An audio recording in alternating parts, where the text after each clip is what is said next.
नमस्कार छात्रों। इससे पहले के वीडियोस में हम लोगों ने जो आपका मापन था और मापन यंत्र थे उनके बारे में जाना था कि मापन क्या होता है और मापन यंत्र क्या होते हैं। जो मापन था हमारा क्या था कि किसी अननोन वैल्यू को किसी नॉन स्टैंडर्ड वैल्यू से कंपेयर करा के हम लोग क्या करते थे, उस वस्तु की मान ज्ञात करते थे, भौतिक मान ज्ञात करते थे। वही हमारा जो ये प्रक्रिया होती थी वो मापन कहलाती थी। ठीक है, अब जानते हैं हम लोग कि कैलिब्रेट क्या होता है, कैलिब्रेशन क्या होता है हमारा। तो देखिए क्या है कि कैलिब्रेशन का अर्थ किसी मापक यंत्र की तुलना किसी स्टैंडर्ड इंस्ट्रूमेंट से करना या प्राइमरी इंस्ट्रूमेंट से करना क्या कहलाता है, कैलिब्रेशन कहलाता है। अर्थात कि आपका कोई अननोन यंत्र है जिसका मान हम लोगों को नहीं पता है, ऐसा आपका यंत्र है, तो उसका अगर हम लोग तुलना करके किसी ज्ञात स्टैंडर्ड वैल्यू से कंपेयर करा लेंगे, इस प्रक्रिया को हम लोग कैलिब्रेशन बोल देंगे। ठीक, यंत्र को कैलिब्रेट करने के पश्चात हम लोग क्या मानते हैं कि हमारा जो यंत्र है वो यथार्थ। तो उम्मीद है कि कैलिब्रेशन आप समझ चुके होंगे कि किसी मापक यंत्र की तुलना किसी स्टैंडर्ड इंस्ट्रूमेंट से करना या प्राइमरी इंस्ट्रूमेंट से करना क्या होता है, हमारा कैलिब्रेशन होता है। अथवा ये प्रोसेस हम लोग यंत्र को कैलिब्रेट करने के लिए बोल देते हैं कि हम लोगों ने इसका कैलिब्रेशन कर दिया है। फिर क्या है कि जब यंत्र लंबे समय तक प्रयोग में रहता है तो विभिन्न भागों में वियर एंड टियर हो सकता है तथा उसके द्वारा किए गए मापन अशुद्ध हो सकते हैं। अतः कुछ समय पश्चात प्रत्येक यंत्र का कैलिब्रेशन आवश्यक हो जाता है।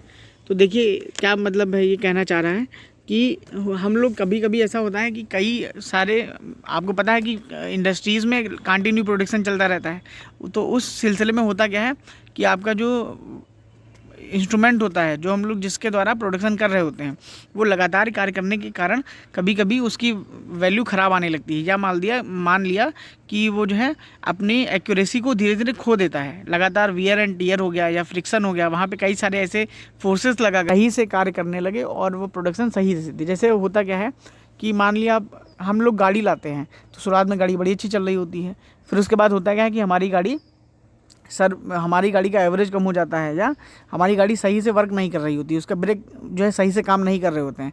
तो हम लोग क्या करते हैं कि फिर जाएंगे ऑटोमोबाइल मैकेनिक के पास और क्या करेंगे कि अपनी गाड़ी की सर्विसिंग करा लेंगे।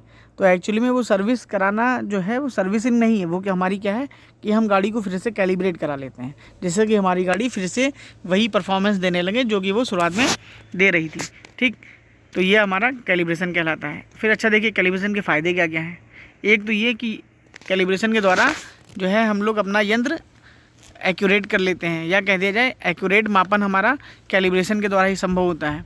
फिर कैलिब्रेशन अगर हम लोग समय समय पे कैलिब्रेशन करते रहेंगे तो हमारे यंत्र की जो एक्यूरेसी है वो कैसी रहेगी, बड़ी ही अच्छी रहेगी, है ना। यथार्थता जो है बहुत ही ज़्यादा शुद्ध रहेगी। अच्छा, यथार्थता हमारी क्या होती है ये आप परेशान ना होइएगा, आपको नेक्स्ट वीडियोज़ में हम लोग बताएंगे। फिर क्या है कि नए यंत्रों का प्रयोग हम लोग बिना कैलिब्रेशन के संभव ही नहीं है। नए यंत्रों का प्रयोग हम लोग कब करते हैं, जब उनका कैलिब्रेशन हो चुका होता है। फिर यंत्रों के मापन त्रुटि ज्ञात करने के लिए जो है कैलिब्रेशन का प्रयोग किया जाता है।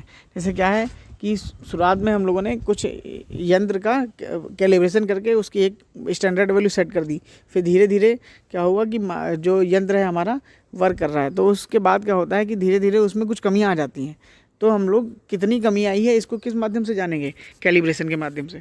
ठीक, तो अगर हम लोग इसको समराइज़ करें जो हमने जाना, तो कैलिब्रेशन का मतलब क्या होता है कि किसी मापक यंत्र की तुलना स्टैंडर्ड इंस्ट्रूमेंट से करना या प्राइमरी इंस्ट्रूमेंट से करना और यंत्र को कैलिब्रेट करना हमारा क्या कहलाता है, यंत्र को यथार्थ करना हमारा क्या कहलाता है, कैलिब्रेशन कहलाता है। तो धन्यवाद। फिर आपका जो नेक्स्ट टॉपिक है वो अगले वीडियो में हम लोग जानेंगे।